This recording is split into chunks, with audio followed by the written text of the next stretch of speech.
What's up, tasty tasters? So today, guys, we are going to make meatloaf. We're going to do a little bit of a healthier version of meatloaf that I love to do. This is a meatloaf, a spin-off of my funky chicken meatloaf. I did it. It's called the funky turkey meatloaf. The funky chicken meatloaf recipe, guys, I'm unfortunately not going to be able to share with you because it's going on my menu. But I will share this one with you. This is a version of it, okay? So what you're going to need is 2 pounds of ground turkey. I have organic ground turkey here. You're going to need 1 red bell pepper, small to medium. You're going to need 1 green bell pepper, small to medium, and 1 sweet Vadalia onion. And you're going to dice those up finely. You're going to kind of dice it into smaller pieces, not a big dice, but a smaller dice, okay? You're also going to need some avocado oil. And you're going to need some breadcrumbs. Today I'm using Panko breadcrumbs. I don't have my regular contadina, so this is what we're going to do. You're going to need some A1, some Worcestershire sauce, some black peppercorn, some pink Himalayan salt. You're going to need some LB's Seasoning Blend or whatever seasoning you choose to use. You're going to need some hot sauce. This is LB's spicy hot sauce. You're going to also need some ketchup. I'm using organic ketchup, of course. And you're going to need 1 piece of bread soaking in 2 tablespoons of almond milk. So, guys, this is Sara Lee's honey wheat.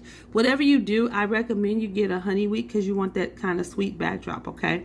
So, it's soaking in 2 tablespoons of almond milk. Okay, so guys, grab your ingredients, come on back, and let's make meatloaf. Okay, guys, so in my bowl, what I have here is I have my turkey. I do have some seasonings in here. I have a tablespoon of onion powder and a tablespoon of garlic powder that I added. Okay, so to this, what we're going to do now is we're going to add most of my wet, okay? Wet being this. So we're going to take my piece of bread here. That's nice and absorbed all of this good milky flavor.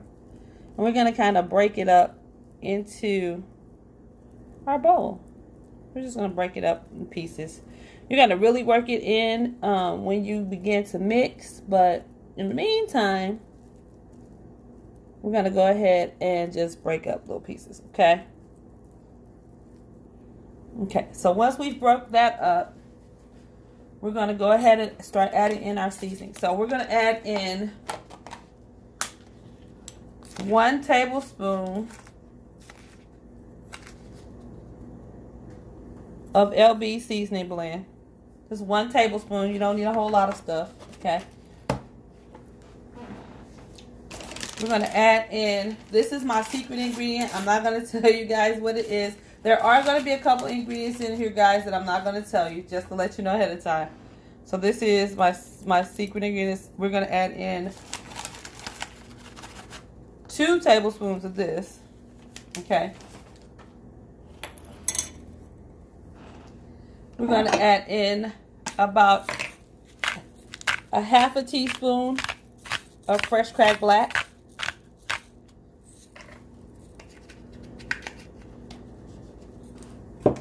We're going to add in a ½ teaspoon of salt, regular salt, pink Himalayan salt. You know, guys, you know I'm always going to be using my pink. So we're going to add that in. We're going to add in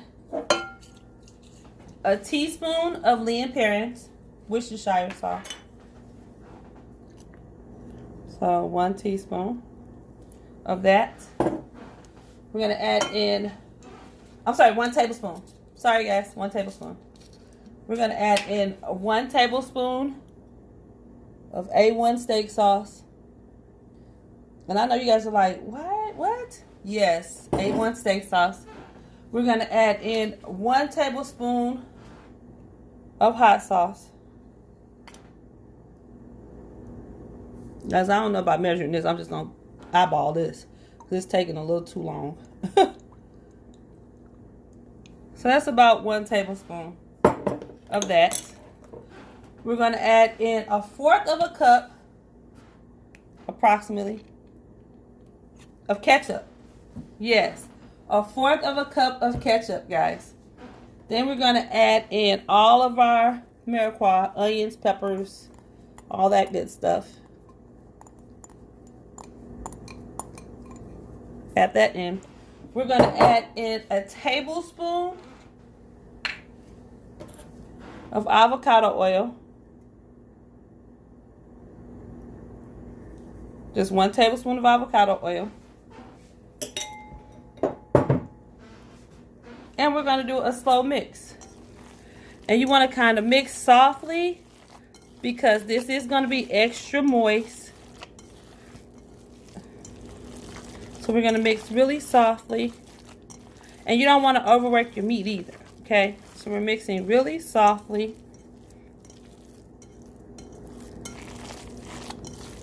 But you want to make sure you work it all the way through. Now your meat's going to be kind of really moist because you just put a bunch of wet ingredients in. And so we're going to come in with my dry in a minute. We want to kind of just play this to the point. Now we're going to come in with we're coming with half a cup. Now what I did with my panko is I put them in a food processor and got them to like a powdery consistency because I don't want it to be crunchy in my meatloaf, okay? But it's going to bring a little texture. So we put in here half of a cup. I'm going to go ahead and use the whole cup of that. I added something to this too, to my panko that I'm not going to share. I can't share everything, but you guys, if you do keep basic to this and you don't have the secrets that I'm telling you or the secrets that I included, it's okay. You're still going to be perfectly fine, okay? So we are going to slowly work this. As you can see, you can still see the moisture component in this, which is what you want. You don't want your meatloaf to be overworked. And when you start seeing it get a little bit tightened up, then you know it's time to stop. And then you can go ahead and pop it into your baking dish, okay? Okay, so now guys, we have I have a Corningware bowl container that I lined with aluminum foil because it brings a little bit more insulation, which brings in more heat. So I just basically do this. I just basically roll out my meatloaf and let them just fall in the bowl like that. And then I just, at that point, I kind of shape him to my container. But most of the time when I put him in, he's already shaped. So I just kind of, at that point, make him, finish shaping him out. I've kind of mished him out a little bit.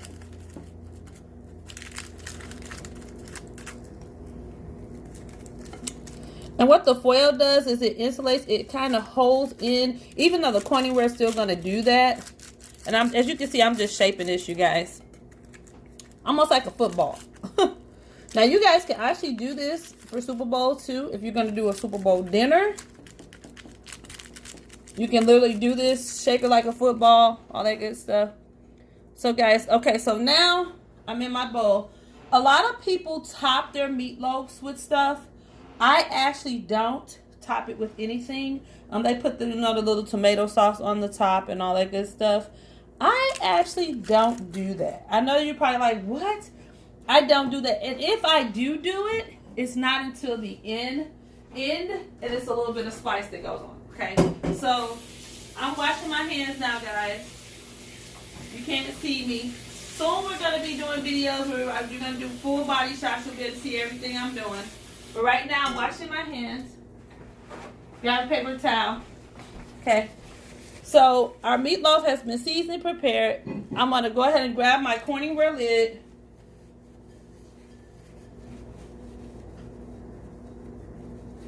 I'm going to pop my lid on.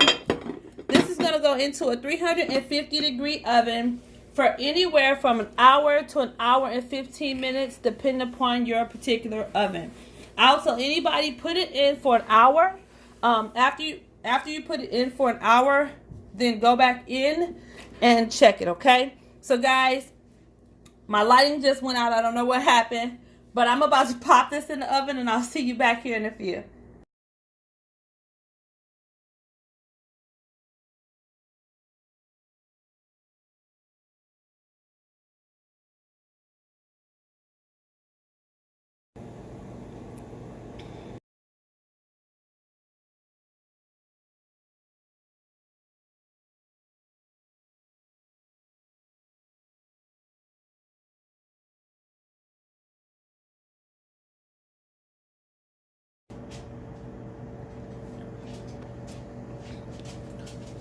Okay, tasty tasters. So here is our finished product, our meatloaf. I want you to see how moist this is before I'm gonna add a little gravy to it, but I want you to see that moistness. Look at that. Can you see it? How moist that is. Juicy. Tender. Yes. So I'm gonna add a little gravy to this, guys. Hold on just a second. I'm gonna add a little bit of turkey gravy for myself.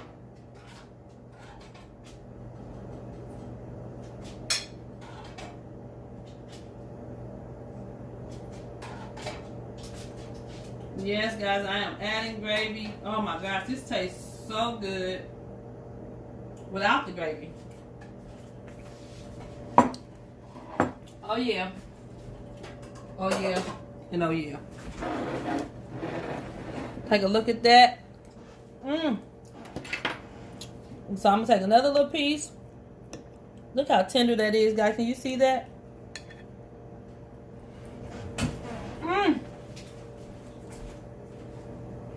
Guys, it took me years. Just to let you know, it took me years to be able to master these recipes with this meatloaf. I was not a big turkey/chicken eater. But when I was diagnosed with MS, I became one. Because I had to get rid of a lot of things out of my diet that I've been able to slowly reincorporate. But guys, one more bite, sorry.